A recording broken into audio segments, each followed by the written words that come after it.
Valve just announced a living room gaming PC shipping early 2026, 2 full years before Microsoft's next Xbox release. This might honestly be one of the most genius checkmate moves in gaming history. Real quick, if you're new here, hey, I'm Coulter, and on this channel we cover retro tech, handheld gaming, modding, 3D printing, coding, all kinds of stuff. So if that sounds like you, be sure to subscribe below and we'll look forward to seeing you in future videos. So first off, this is perfect timing by Valve. Microsoft has basically been telegraphing their plan for their next Xbox throughout this past year. We've had Phil Spencer and Satya Nadella and Sarah Bond all releasing little parts of the game plan. And that plan is basically that the next Xbox isn't really gonna be an Xbox. Satya Nadella directly said that it's funny people think of the Xbox console and a PC as two different things. Phil Spencer called the Windows-sporting ROG Xbox Ally X a hint toward what the future of Xbox's evolution will be. And Sarah Bond announced a very strong AMD partnership for future Xbox hardware. So Microsoft basically confirmed that the future Xbox console is going to be a living room gaming PC, which they hope that you'll enjoy while paying for that up-priced Game Pass subscription. But not so fast, because as of this week, all of a sudden Valve is going to do just that with their revival of the Steam machine, and they're gonna ship it like 4 months from now. Allegedly, it is Valve. But that beats Microsoft to the punch by like a clean 2 years when they were gonna explore the new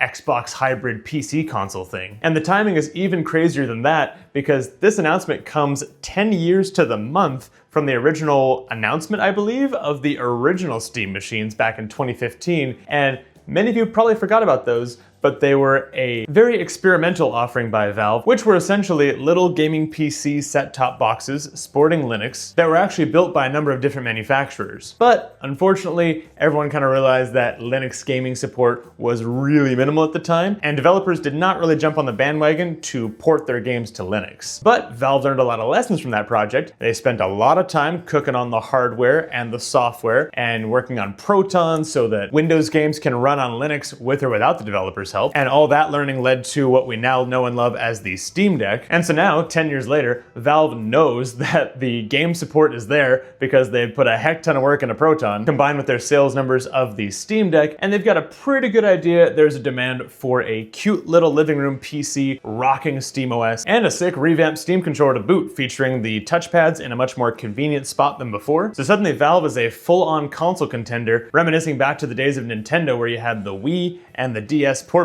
Now I've got the Steam machine and the Steam Deck portable. And speaking of the hardware, let's talk about what's inside this thing. So for the CPU, it'll be rocking a semi-custom AMD Zen 4 CPU with 6 cores, 12 threads, up to 4.8 gigahertz. We'll be able to push that at 30 watt TDP, and apparently it should perform similar to a Ryzen 5 7600X, but way more efficient. As for the GPU, we'll be getting a semi-custom AMD RDNA 3 GPU with 28 compute units at 2.45 gigahertz, 110 watt TDP, and 8 gigs of GDDR6 VRAM on that guy. And that'll apparently run similar to an RX 7600, but downclocked a little bit and with a few less compute units. So yes, it'll be rocking RDNA 3, which is last gen. But remember what the Steam Deck taught us. It's not really about raw specs, it's about optimization, and that's why people tend to like the Steam Deck a lot more than any other Windows handheld. Valve claims that the Steam machine will be 6 times more performant than the Steam Deck, and they're targeting 4K 60Hz performance, albeit utilizing the upscaling tech provided by the AMD guts. As far as RAM and storage, we'll be getting 16 gigabytes of GDDR5 RAM, and storage will be coming in a 512 gigabyte or 2 terabyte variant. But outside of the specs though, just look at this thing. It's a 6-inch by 6-inch cube. Like, thank you for doing that. That's just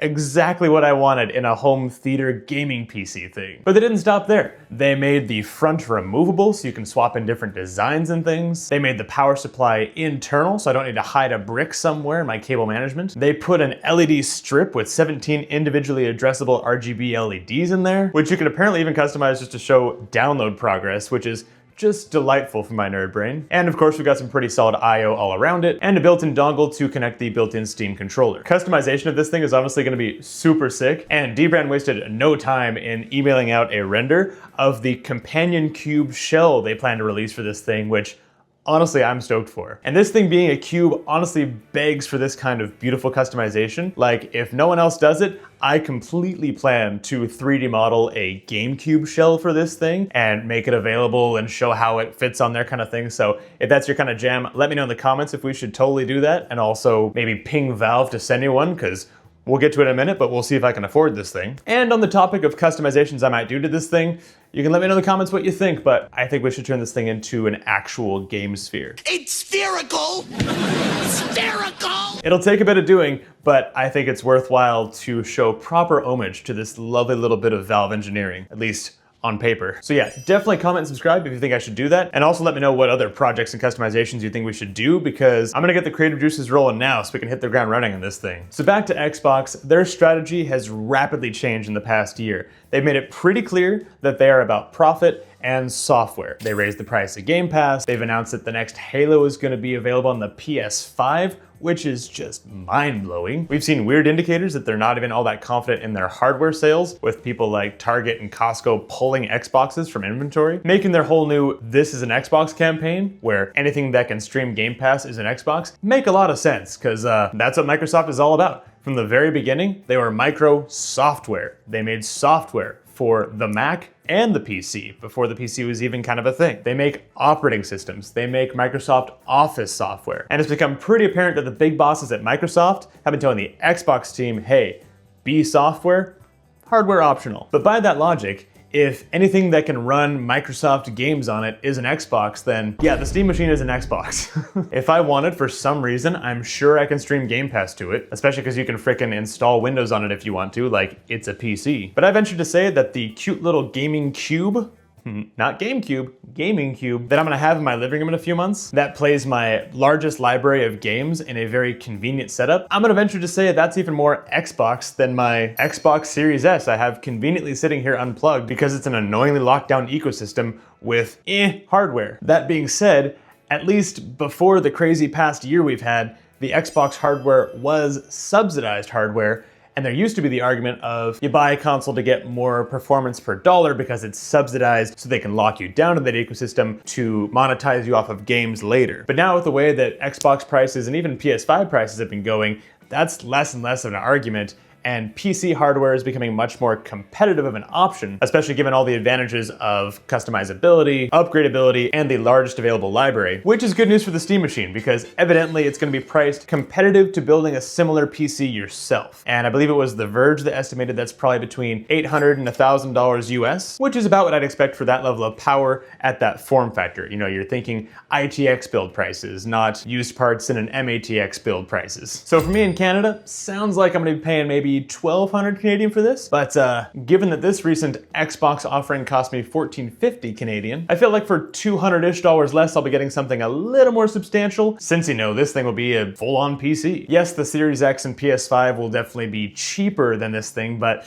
by the time it comes out and the way that the console pricing market is going, probably not by that much. And again, you have to weigh the price of, okay, well, if I say buy a PS5, how much is each locked-in PS5 game going to cost me versus being able to shop between GOG, Steam, Epic, etc. So all that to say, I cannot wait to get my hands on this thing. And like I said, tinker with it and make a cool GameCube shell for it, and make it into a game sphere, and probably a few other things. But before I let my excitement run too wild, I'm super curious to hear from you guys whether you think this is a win for Valve, or is history gonna repeat itself like it did 10 years ago? If you watch this whole video, drop a seasonally appropriate Santa emoji in the comments so I know you watched the whole thing and maybe kind of enjoyed my rant here. And next, you'll probably enjoy checking out when I installed real SteamOS 3.8 on the ROG Xbox Ally X. It took a little trickery, but I'd say it's worth it.